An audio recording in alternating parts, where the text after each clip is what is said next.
just want to say that you have recorded a video where you go really deep on this, on the upcoming crash that you say is going to be fast, bloody, and unavoidable. But you also explain how people can position themselves to profit from it. Again, people can watch that video at londonreal.tv/Jim. I highly recommend everyone watch that video. It won't be available on socials. I've got to ask you about something happening today in the States, and that's the indictment of Donald Trump, former president of the United States. What is your take on what's happening there and what the consequences will be like for the next year and maybe longer? Well, obviously, it's a challenge for Donald Trump. My expectation, and this may not even go to trial. This case is so flimsy, ginned up, blatantly political, kind of hard to describe. And you're very kind at the introduction, Brian, to mention I'm an economist and analyst. I also happen to be a lawyer, so I know a little bit about that side of things. There's an aspect of this that may be litigated to the United States Supreme Court before this ever gets to trial, and because it would be one of your opening motions. And if it gets to the Supreme Court actually won't care about Alvin Bragg, Donald Trump, or anything else. They might care a lot about the constitutional precedent that they're trying to set, which is the following. You got to show a crime, right? So what's the crime? Well, they're saying he violated the business. Everybody says, hush money to a porn actress. Well, you know what? Hush money to a porn actress is actually legal. I'm not saying it's commendable. It's legal. I said, I don't know how many, employment-related sexual harassment type cases I settled in my career. Every business does it every day. I hated those cases. They were always a mess, but you basically gave somebody money, got a non-disclosure agreement, and life went on. And that's what this was. But they want to play up the porn side of it because obviously it's, doesn't reflect well on Trump. But technically, when the money changed hands, you got to record it in your records, books and records. And New York State has a business records law that's basically civil. You're not allowed to fake your records, et cetera. Because it wasn't recorded as hush money to a porn actress. I don't know what you're supposed to say in the ledger, but something more than, legal fees, I guess. I don't know. We always said legal fees. But the original payment, whatever it is long outside the statute of limitations. And the business records law is outside the statute of limitations, with one exception, which was if the business records violation was to cover up a crime, then the statute of limitations is longer on that particular business records violation. So they had to come up with a crime on the other side of the ledger to extend the statute of limitations on the ledger entry to make the whole thing a crime. Well, what's the crime? Because again, hush money to porn actors is not illegal. Well, the crime was it's a violation of Federal Election Commission rules because his motive was to cover it up because he was running for president. Now that's a stretch because I can think of 100 reasons for settling, allegations, false or real. You got people throwing mud at you, get it out of the way, settle the case. So, and by the way, there was a famous case. John Edwards was running for president who did something similar, illegitimate child mistress kind of thing, but he paid that person off, and it was alleged that it was a campaign violation, and it was litigated in a criminal case, and Edwards was acquitted. The jury said that's not, it's personal, again, on you, but not a campaign violation. So we even had precedent that that's not a campaign violation, but Bragg says it was, and therefore there's the crime, and therefore the business record exception, criminal cover-up rule applies, and we're still in the statute of limitations. So that's how tortured this whole thing is to begin with. But here's where it falls down. That federal election violation is a federal law. Now, we have a federal prosecutor system, United States attorneys. There's one, sometimes two or three in every single state. The United States Attorney's Office in New York looked at it and said, no, we're not taking this case. So here, Alvin Bragg is the U.S. federal system.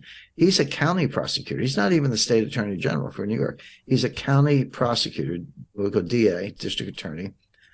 And he's creating a crime that's highly attenuated, but the ultimate crime that extends the statute is a federal crime. So here's the constitutional question. Can a county DA bring a federal case? It's never been litigated because no one was ever dumb enough to try it. But now we have our man. So, but I'm sure Trump's lawyers will be arguing statute of limitations, political motivation, and a lot else besides. But evidentiary thing. But it may be that the first stake in the ground is this is unconstitutional because a state DA cannot bring a federal case. And that's something the Supreme Court would be very interested in. This is now we're getting back to Marbury versus Madison, but this thing it's a disgrace. Beria, who of course Lavrenti Beria was the head of the NKVD, the secret police under Stalin. Before the KGB was around, but this was back in James Bond days. So, but Lavrenti Beria was the head of the secret police under Stalin, and he said to Stalin, "Show me the man, I'll find you the crime."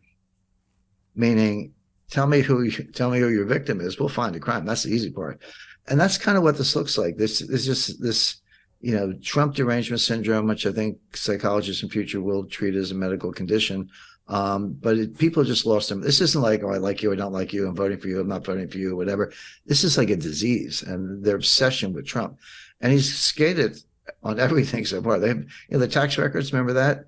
They got the tax records. There's nothing there. It's like, it's a consolidated return of like 100 real estate entities. And so what? I mean, I used to be International Tax Counsel of the Citibank back in the days before electronic filing. We used to send our tax return in a truck because that's how big it was.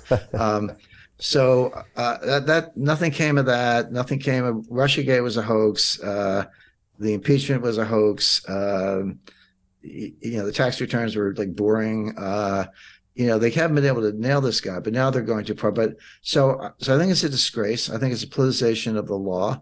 It's in derogation. It's bad for the law. It's bad for civil society. It's inflaming passions on both sides. The mayor of New York the other day said, I know there are going to be demonstrations when Trump shows up for his arraignment, but I want everyone on their best behavior. And I sent out a tweet. I said, I don't remember the mayor's office talking about best behavior during the George Floyd riots, Antifa, BLM, burning police cars, running cops down in the streets, smashing windows, turning Fifth Avenue into a ghost town. I don't remember anyone saying be on your best behavior. So that's how bad it is. I could go on, but I guess as a lawyer, all the political vitriol, all this social disruption, the derogation of law, it's all there and it's all bad.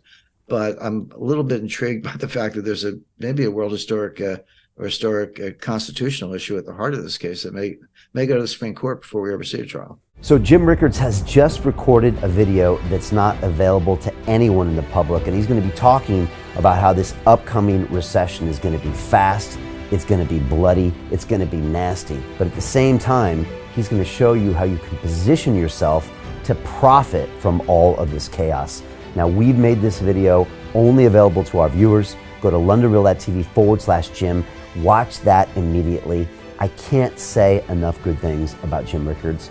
He understands the global economic system better than any guest I've ever had on London Real. His predictions are almost uncannily true, and you can learn how to profit from his vision, from his expertise, and his understanding of economics. So go to londonreal.tv/Jim or click the link below. It's an excellent, excellent look on what's going to happen in the future and how you can position yourself to profit from that. Jim is one of the best in the business, one of my favorite guests on London Real, and he's very, very good at predicting the future and showing us all to profit from it. So click the link, and I hope you enjoy.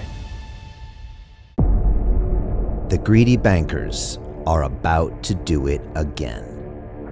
In 2008, they crashed our financial system and nearly bankrupted the entire global economy. Then they received trillions of dollars in government bailouts. And after, they demanded fat bonuses paid for by you, the taxpayer. It turns out the banks haven't just been screwing the American taxpayers, they're also screwing over their investors. Turns out the banking industry is the worst place you could put your money, despite enormous taxpayer bailouts. Now the bankers are back to take away your financial freedom. They lie and tell you that cryptocurrency isn't safe. They try to make it illegal for you to choose how to invest your hard-earned money. They lie and say cryptocurrency is used by money launderers and criminals. But look at the record. It's the banks themselves that launder hundreds of billions of dollars every year to the biggest criminal operations in the world. Leaked documents have revealed how some UK banks have helped criminals, money launderers and Russians under sanctions. American authorities discovered that the Sinaloa cartel moved $881 million through HSBC accounts as bank officials turned a blind eye to the illegality. The bankers lie and say cryptocurrency is not a real investment. Meanwhile, the smartest CEOs in the world are buying billions and billions of it. The truth is that banks lie about cryptocurrency because it makes them scared. The banks take $9 trillion per year of your hard-earned money, and they are worried that they will finally be exposed. They're scared because crypto means they can no longer control your money, which means they can no longer control you. They are scared because you might actually understand your money and intelligently decide what to do with it. Now is the time for us to come together, fight back, and take control. It's time to educate ourselves, our families, and our communities. Because financial education means financial freedom. We know that cryptocurrencies will help us build the new decentralized financial system of the future. A banking system that is of the people, by the people, and for the people. A banking system where access to finance is a fundamental human right. A banking system that is free and fair and welcomes all humans on this earth. The DeFi revolution is happening. We, the people, can no longer be fooled. We choose to take control of our finances. We choose to take control of our freedom. We choose to take control of our future. Join us, and let's take back our financial freedom forever.